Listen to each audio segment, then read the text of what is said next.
예, 원수를 사랑하는 척하라, 원수를 사랑하는 척하라라는 제목으로 하나님 말씀 증거하도록 하겠습니다. 지금 예수님과 율법과의 관계를 얘기하고 있죠. 그러니까 구약 성경은 율법인데 그것은 틀린 게 아니죠. 구약 성경 자체로서의 율법은 예수님께서 완성시키기 위해서 오셨다. 율법의 요구를 다 듣고 순종하셔서 완성시키러 오셨다. 근데 구분하는 거죠. 그 다음에 서기관과 바리새인들이 가르치는 율법, 이것은 율법이 아니라는 거예요. 그들은 성경을 가르치는 게 아니라 자기들의 해석을 가르치는 거죠.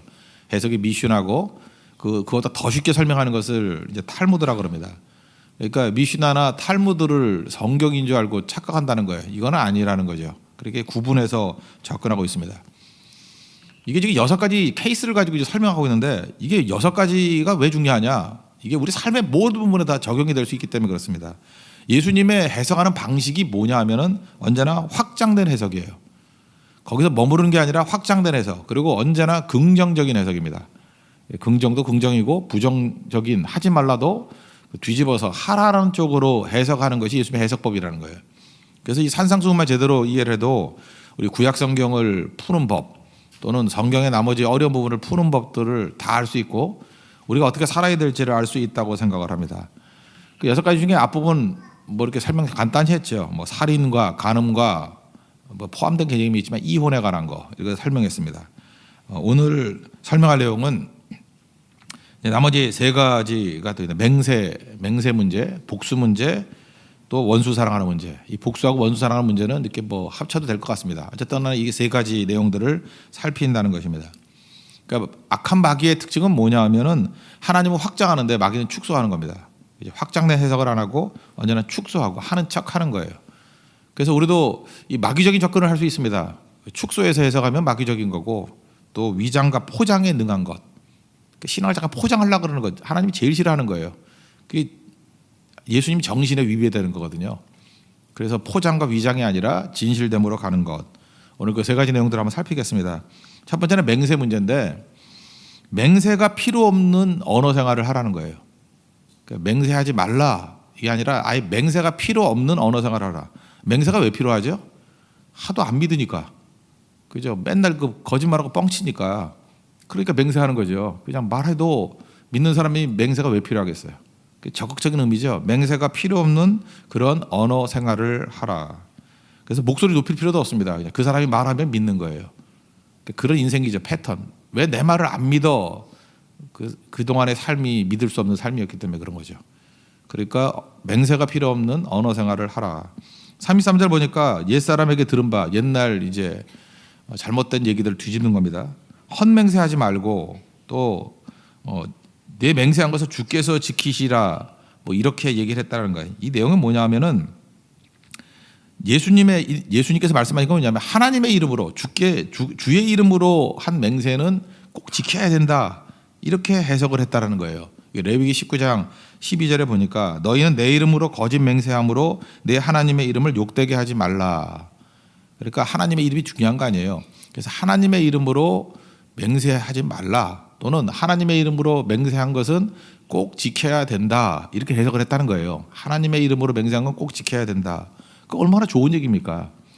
근데 이 바리새인 이 나쁜 놈들은 죄송합니다. 약간 욕이 나오는데 그걸 어떻게 해석을 하냐면 축소해서 해석한다니까. 이거 뒤집어가지고 그러니까 하나님의 이름으로 하지 않은 맹세는 안 지켜도 된다 이렇게 해석을 하는 거예요. 이게 끄떡끄떡 하지 마시고 우리가 다 그러고 살아요. 알아요? 뭐 이렇게 딱 하는 어떤 영역을 정해놓고 그것만 지키면 그 반대는 자유로운 거다. 뭐 이렇게 얘기를 한다는 것입니다. 그래서 이들이 주로 했던 게 뭐냐면 예수님의 말씀을 보니까 이제 추정할 수 있죠. 그러니까 하나님 아니면 되는 거예요. 그래서 하늘을 두고 맹세하는 거예요. 하나님 아니면 되는 거예요. 그래서 땅을 두고 맹세하는 거예요. 하나님 아니면 되는 거예요. 그래서 큰 성 예루살렘을 놓고 맹세하는 거예요. 4번째 잘 이해가 안 가는데 하나님 아니면 되는 거예요. 머리카락 놓고 맹세하는 거예요. 아마 저같이 대머리였는가 보죠. 그래서 내가 야 이게 거짓말이면 내 100개 머리카락을 뽑아도 돼. 뭐 이런 식으로. 아까워요. 그죠? 그것도 약간 그런데 뭐 그런 식으로 했다라는 거예요. 그러니까 예수님 말씀은 뭐예요? 야 그따위 언어 생활 하지 말고 맹세하지 말아라. 그죠? 하나님의 이름으로 맹세하지 않는 것도 중요하지만 뭐 하늘과 땅과 예루살렘과 머리 이걸로 맹세할 만한 것이냐 이렇게 얘기를 하는 거죠. 하나님 이름 아니라 그러지만 하나님의 그 보호자가 있는 곳이고, 땅 그러면 하나님의 발등상이고, 그죠? 그 다음에 뭐 예루살렘 그러면 적어도 이 땅에 있는 큰 임금의 성 아니냐? 그리고 머리카락이라 그러는데 네가 뭐 머리카락 뭐 하나도 더 나게 하고 할 수 있냐? 발모제 뿌린다가 나오냐? 뭐 이런 식의 얘기예요. 그 무슨 얘기예요? 예수님 말씀은 그 위장된 인생을 얘기하는 거죠. 이렇게 살지 말라. 그러니까 이게 적극적인 해석은 무엇입니까? 이제 해석법을 알겠죠. 맹세 필요 없는 인생을 살라. 그러면 진실되게 말하면 되는 거겠죠. 제가 뭐 남의 나라를 너무 높게 평가하는지 모르지만 지금은 안 그런데, 제가 90년대 초반에 미국에 처음 갔을 때 약간 문화 충격이 오는데, 문화 충격 중에 하나가 뭐였냐면은 그냥 이렇게 뭐 물어봐요. 그래서 이렇게 대답을 해줬거든요. 그런데 다 믿는 거야. 난 너무 놀랐어요. 그냥 이렇게 말하잖아요. 그럼 그냥 그 말한 거를 의심을 안 해요. 아예 기본 바탕이 사람은 거짓말 안 한다라는 게 전제야. 물어보면 다 믿어요. 뭐 조사도 안 하고. 그러니까 조사를 한다는 것 자체가 벌써 불신이니까 그 사람은 벌써 찍힌 거예요. 그러니까 일단 다 믿어줘요. 지금은 안 그렇습니다. 지금 미국은 안 그래요. 근데 90년대까지만 해도 그랬던 것 같아요. 너무 충격이었어요. 그게 무슨 얘기냐면 뭐 기독교 정신이 펼쳐져서 그런지 모르지만 일단 사람 말을 믿어요. 근데 지금은 어떻습니까? 우리 사회가 지금 많이 불신 사회가 됐다 그러는데 말을 안 믿어요. 말을 안 믿고 물증 갖고 와 그래요. 그러니까 물질을 더 믿어요. 물증을 더 믿어요. 말을 안 믿고. 우리 뭐 어린아이들 뭐 이렇게 선생님들이 가르칠 때도 뭐 CCTV를 감시한다면서요. 그러니까 선생님 말을 안 믿고 CCTV를 더 믿는 시대가 됐잖아요, 우리가. 사실은 그걸 뭐 안전하다가 아닙니다. 근본이 깨지고 있는 거죠. 근본이. 예수님 정신이라 그러면은 저는 오히려 더 신뢰하는 쪽에 힘을 기울이는 게 맞다고 생각합니다. 거기 힘쓰고 애써야지. CCTV 있으니까 나는 안심해. 그건 안심이 아니에요. 오히려 보이는 거 하나 때문에 보이지 않는 정신세계가, 신뢰관계가 더 무너질 수도 있다고 생각을 합니다. 그러니까 예수님 해석법이면 우리가 어떻게 결정을 내야 되는지 아시겠죠. 여러분 구약 성경의 이삭의 축복 사건 한번 보십시오. 이삭이 축복을 하는데 야곱이 속였습니다. 그래서 형 에서라고 속이고 자기가 축복을 받죠. 우리는 이게 잘 이해가 안 되죠. 우리 같으면 어떻게 하면 됩니까? 이 나쁜 놈 그래 취소 그러면 되잖아요. 그렇잖아요. 너 속였으니까 취소. 근데 적어도 거기에서 나오는 하나님 백성들의 시각은 어떤 시각이에요? 한 번 축복한 것은 취소할 수 없다. 한 번 말한 것은 취소할 수 없다. 지킨다는 거죠. 그 다음에 그 여호수아에서 보면은 그 기브온 백성들 속여가지고 이렇게 이스라엘과 화해하죠. 그러면 니네 속였잖아. 취소. 그게 취소가 돼요? 우리가 구약성을 읽으면서 잘 이해를 못하는 이유가 뭐냐면은 취소해버리면 될 것 같고 뭐 이렇게 난리를 부리냐. 전쟁까지 벌이잖아요. 거기서 뭐 태양에 멈춰라 그랬던 전쟁이 그 기본 살리고자 하는 전쟁 아니었어요. 그러니까 그 정도로 말에 대해서는 신뢰했다고요. 그게 언약 백성의 특징이라는 것입니다. 그럼 우리가 함부로 맹세함으로 권위를 들라 그런 게 아니라, 맹세가 권위를 주는 게 아니고 그건 믿지도 않아요. 뭐 내 손에 장을 지져 지진다. 뭐 성을 간다. 진짜 성 갈아버려요. 박씨를 김씨를 바꿔버리고. 그렇게 해가지고 권위를 세우려고 그런 게 아니라 진실됨을 통해서 맹세가 필요 없는 인생. 저 사람 말은 진실이야. 그게 인테그리티라고요. 그런 인생을 살라. 그래서 예수님이 좋은 팁을 줬죠. 그 37절을 보니까 오직 너희 말은 옳다 옳다 아니라 아니라 하라. 이거 지나가는 것은 악으로부터 하는 것이다. 이게 원칙이에요. 그냥 옳으면 옳다 아니면 아니다. 이건 남자들은 이 말씀대로 살아야 되고 여자분들은 이게 애교라 그래가지고 뭐 싫어요가 좋아요가 되고 좋아요가 싫어야 되고 이것도 굉장히 언어 생활에 안 좋은 거예요. 그걸 읽어주는 게 뭐 사랑이다 그러는데 아니에요. 그 그리스도인이라면 적어도 이 말은 정확해야 돼요. 예 그러고 그게 아니오란 뜻이라 그러면 그건 위선자예요. 그렇잖아요. 예 그랬잖아 네가. 그게 아니오가 되고 가슴을 읽으라 못 읽어요 그거. 위선자예요. 예면 예고 아니면 아니오라 그랬잖아요. 예가 아니오를 내포한다라고 잠깐만 설명하면 그 위선자가 되는 거고, 그 예하고 행동은 또 아니오라고 하는 건 이건 뭐 배신자라 그래요.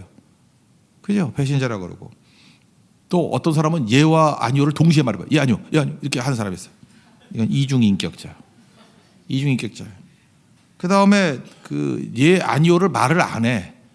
흥성대원과 같이 맨날 먼 산 쳐다보고 대답을 안 해. 중요할 때. 어떤 형제가 그러는데 그걸 기회주의자라 그래요. 그러니까 전부 다 나쁜 놈이에요. 위선자, 배신자, 이중인격자, 그 다음에 기회주의자. 그러니까 이거 외우란 얘기가 아니고 이거 외워서 뭐해? 하여튼 일단 통째로 나쁜 놈. 그러면 진짜 진실된 사람 되기 위해서는 얘는 예, 아니면 아니요. 예수님이 참 현명하죠. 그래서 맹세가 필요 없는 인생을 살라. 맹세하지 말고요. 예를 예라고 항상 하십시오. 아니요를 아니요라고 하십시오. 그게 우리 언어 생활에서 꼭 필요한 거다. 이게 확대된 해석이잖아요. 이렇게 살라는 거예요. 그다음 복수하지 말라 얘기가 나오는데 눈은 눈, 이는 이, 뭐 이렇게 갚으라고 했던 것을 너희가 들었다. 이게 뭐 율법에 나오잖아요. 근데 예수님 말씀하시기를 그 이후에 오른쪽 뺨을 치거든 왼편도 되고, 뭐 두 번째 얘가 뭐죠? 속옷을 달라 그러면 겉옷 주고, 세 번째 얘가 오리를 가자 그러면 심리를 가고, 네 번째 얘가 구워달라 그러는 사람에게 거절하지 말고 주라. 이렇게 네 가지 예를 들고 있어요. 먼저 이게 복수라고 생각하는데 눈에는 눈, 이에는 이, 이게 복수예요? 예, 복수 맞습니다. 근데 이건 왜 이렇게 말씀하셨죠? 이게 출애굽기 21장 24절에 나오는데 다른 해가 있으면 값대 등가의 원칙이에요. 생명은 생명으로. 이게 먼저 나와요. 생명은 생명으로. 이는 이, 눈은 눈, 손은 손, 발은 발. 이거는요 복수하라는 게 아니라 복수를 제한하는 법이에요. 그 문맥을 보면 복수를 제한하는 거예요. 사람은 여러분들과 어떤 사람이 탁 쳐가지고 내 이빨을 하나 부러뜨렸어요. 그러면은 복수를 하면 이를 하나 부러뜨리나요? 아예 옥수수를 털어버리지. 우리 인간은 그래요. 여러분 그러지 않아요? 그 어렸을 때 싸울 때 보세요. 초등학교 때 이렇게 한 대 딱 때리면 더 세게 때리지 약하게 때려요? 등가로 때리나? 네가 더 있잖아 그러면서. 그래서 싸움이 붙는 거 아니에요. 적어도 그렇게 하지 말라는 거예요. 이 복수할 때에는 너희들이 아직 변화가 안 됐기 때문에 복수를 버릴 수는 없으니까 굳이 한다 그러면 제한하라는 거예요. 등가로. 그 정도만 하는 거예요. 그 정도만. 더 하지 말라. 예수님 그러잖아요. 너희 악함 때문에 그런 말씀을 주셨다고. 근데 예수님은 그 해석을 어떻게 해요? 그렇게 하는 게 아니고 이제는 베푸는 거에 있어서는 그저 무제한적으로 베풀라는 거예요. 그래서 네 가지 예를 들잖아요. 오른쪽 뺨을 치거든 왼편도 되라. 대개 오른손잡이잖아요. 오른손잡이가 어딜 때려요? 때리면 아마 맞아볼래요? 이렇게 때리면 왼쪽이 맞잖아요. 근데 오른손잡이가 대부분인데 오른편 뺨을 맞으려고 그러면 손 등으로 때리는 거죠. 쫙 이렇게 때려야 되잖아. 몰라요? 오른손잡이가 때리면 왼쪽 뺨을 때려야 되는데 오른쪽 뺨을 맞거든 그러는데 대부분이 오른손잡이잖아요. 대부분이 한 7, 80%가 오른쪽 뺨을 먼저 맞았다고 얘기를 하잖아요. 이거는 등으로 맞은 거예요. 2배의 모욕. 아주 강한 모욕을 당했다 할지라도 또 돌려대라는 거예요. 이게 뭐예요? 적극적인 얘기죠. 여유와 관용.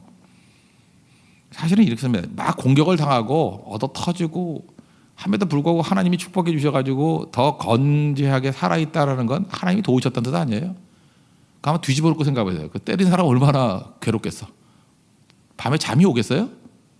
밤에 잠이 오겠냐고. 지진 나도 걱정할 거고 태풍 와도 걱정할 거고 그렇지 않아요? 자기가 잘못됐다는 거 알 거 아니에요 그거. 그렇다고 그러면 긍휼히 여겨줘야죠. 두 발 뻗고 사는 사람이 축복해 주고 그렇게 하라는 거예요.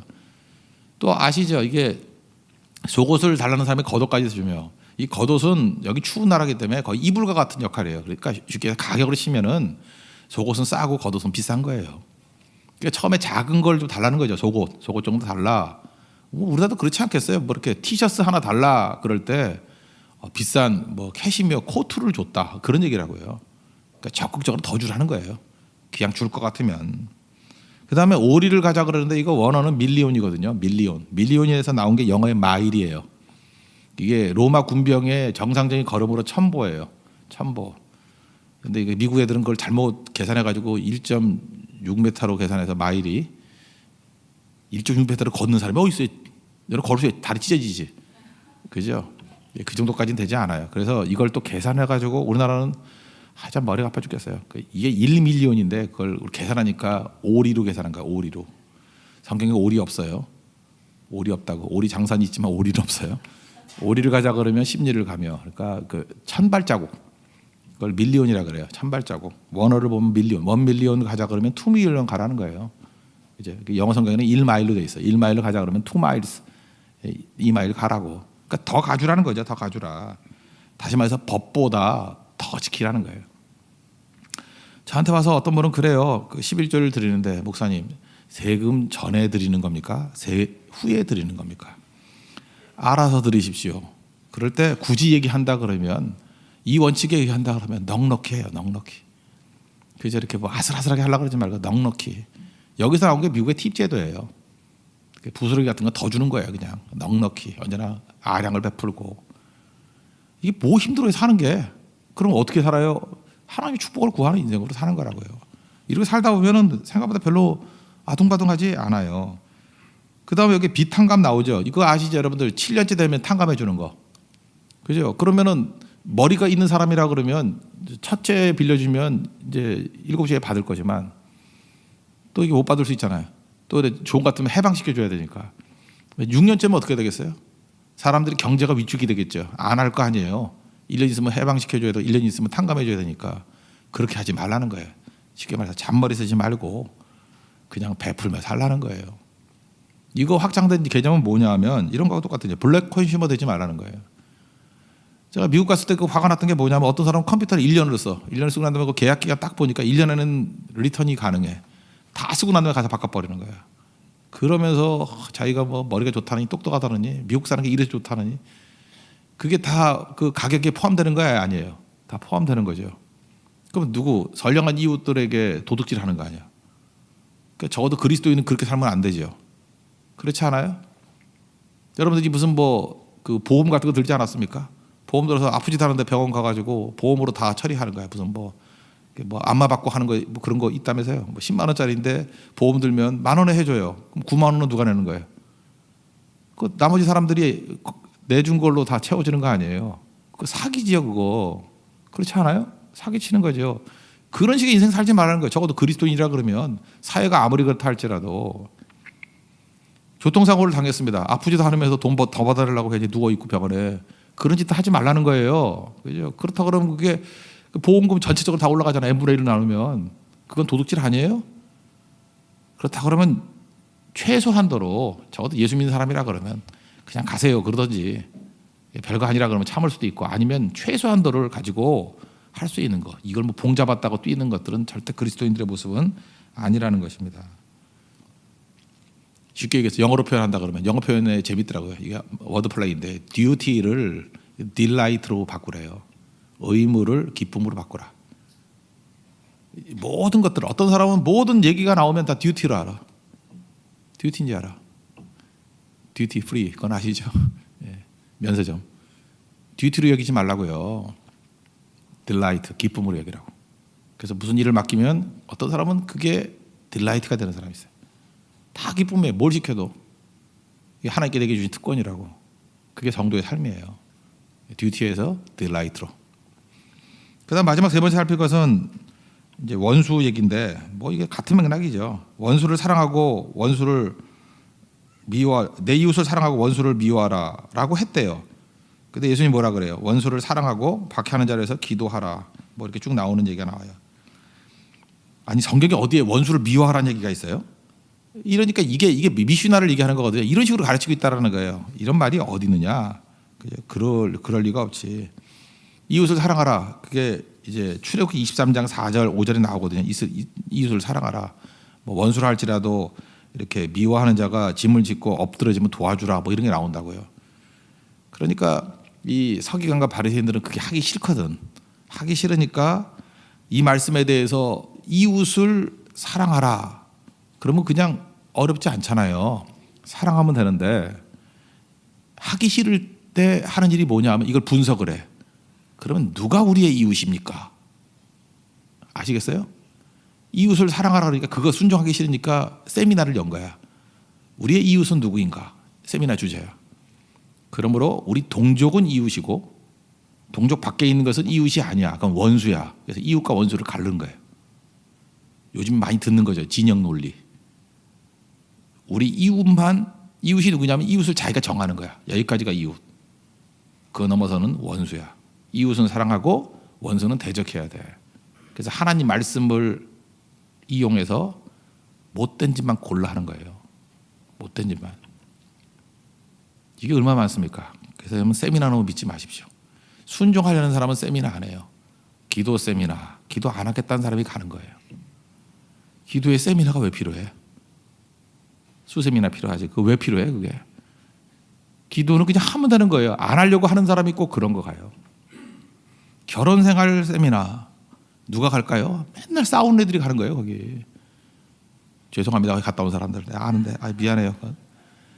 그러나 그 가족이 문제가 없으면 거기 왜 가겠어요? 거기 뭔가 문제가 있으니까 가는 거지. 근데 그게 세미나로 풀려요? 참 답답해요. 사랑해야 풀리지, 희생해야 풀리지, 헌신해야 풀리지. 선교 세미나 해서 뭐래? 선교 가면 되는 거지. 갔다 오면 다 깨닫는 것 같고 왜 세미나를 해? 세미나 10번 했다가 그 다음에 이제 갈 마음이 생기나? 세미나 10번 가면 자기 선교에 대해서 부담감을 다 채웠다고 생각해서 안 가지. 내가 얼마나 선교를 사랑하는지 알아요? 세미나 10번이나 갔다 왔어요. 이런 거하고 똑같은 거라고요 지금. 이웃이 누구냐? 그래서 예수님이 하도 답답해서 뭐라 그래요? 선한 사마리아 사람 비움 얘기한 다음에 누가 내 이웃이냐? 그 얘기죠. 이웃이 누구냐 분석하지 말고 그 제사장 그 레위인 그게 이웃이냐? 누가 이 고난당한 사람, 어려움 당한 사람이 이웃이겠냐? 도와주는 사람 아니에요? 그 이웃 논쟁이 얼마나 어리석은 건지 알겠죠. 그냥 어려우면 도와주는 거지 뭐 딴 소리 하는 거예요. 예수님 참 통쾌하죠. 그렇게 간다는 거예요. 그래도 우리는 계속해서 원수 이렇게 싫어하는 사람들을 이웃이라고 생각하기가 힘듭니다. 그래서 원수가 없다는 거예요. 그래서 사랑하라는 거예요. 사랑하라. 뭐 성경이 여러 군데 나오죠. 로마서에 나오고 그 기도하고 축복하래요. 그러니까 원수를 위해서 기도하래요. 그 다음에 축복하래요. 이건 많이 들었으니까 생각할게요. 기도하고 축복하라. 그럼 그 전 단계. 원수를 위해서 기도가 잘 안 나와요. 여러분 해보라고. 잘 안 나와. 하면 눈물이 막 나와. 억울해서. 그래서 우리 같은 죄인을 위해서 C.S. 루이스가 중요한 얘기를 했어요. 원수를 사랑하는 척하래. 이게 너무나 은혜가 됐어. 원수를 위해서 기도하지 말고 그 전에 그게 너무 힘들면 사랑하는 척하라. 그게 위장하라는 챕터에 나와. 원수를 사랑하는 척하라. 여러분도 맞아요. 마치 새벽 기도를 나오는 척하라. 그러다가 오늘 나온 사람이 꽤 돼요. 새벽에 봐요. 한 번도 안 나온 애가 인사를 그렇게 하더라고. 나왔어. 나오는 척하라. 경건한 척하라. 이게 뭐 딴 사람한테 나쁜 의미가 아니라 하도 자기가 깨져 있으니까 이렇게 이미 한다고 공언하는 거거든. 그죠? 그래서 말에 대한 책임을 지라고. 그래서 원수를 사랑하는 척하라. C.S. 루이스가 사랑을 왜 못했는가 봐요. 하다 보니까 원수를 사랑하는 척해야 되니까 옆 사람이 기도를 듣잖아. 그러니까 원수를 위해서 기도하고 억지로 기도하다 보니까 진짜 용서가 되고 그 다음 단계 축복도 나오더라. 이거 살아본 사람 얘기예요. 원수를 사랑하는 척하라. 무슨 얘기입니까? 삶이라는 거예요. 외식하지 말자는 거예요. 진짜로 가자는 거. 6가지 살폈는데 내용들 보니까 뭐 되게 뭔지 아시겠죠? 마귀는 축소시키고 안 하려고 뒤집는 거예요. 빠져나갈 구멍 찾는 거예요. 그러니까 제발 성경 들고 와서 뭐 담배 피지 말란 말이 어디 있어요? 뭐 이런 소리 자꾸 묻지 말라고요. 그게 접근하는 게 서기관과 바리새인 같은 자요. 그렇게 접근하는 거예요. 만약에 주님의 영광을 위해서 문제가 된다 그러면 더 확대해서 딴 것도 더 충성하는 모습으로 나가야죠. 더 적극적으로 사랑하는 모습. 확장된 해석. 오리를 가자로 심리가는 해석. 그죠? 속옷을 달라고 하면 겉옷까지 주는 해석. 그게 정도의 삶입니다. 그런 거룩한 인생을 사는 하나님 백성 되기를 축원합니다. 네, 모두 자리에서 일어나겠습니다. 95장 찬송하고 우리 다 같이 기도하겠습니다. 뭐 어제하고 맥락이 연결된 말씀이기 때문에 어렵진 않을 거라 생각합니다. 하나님 앞에서 우리 언어의 맹세가 필요 없는 언어 생활, 그 다음에 복수가 아니라 더 적극적으로 베푸는 데 확장하는 인생, 사랑하는 척하십시오. 그리고 기도하고 축복하는 그런 인생이 되게 해달라고 우리 기도하는 마음으로 찬양하겠습니다. 95장입니다.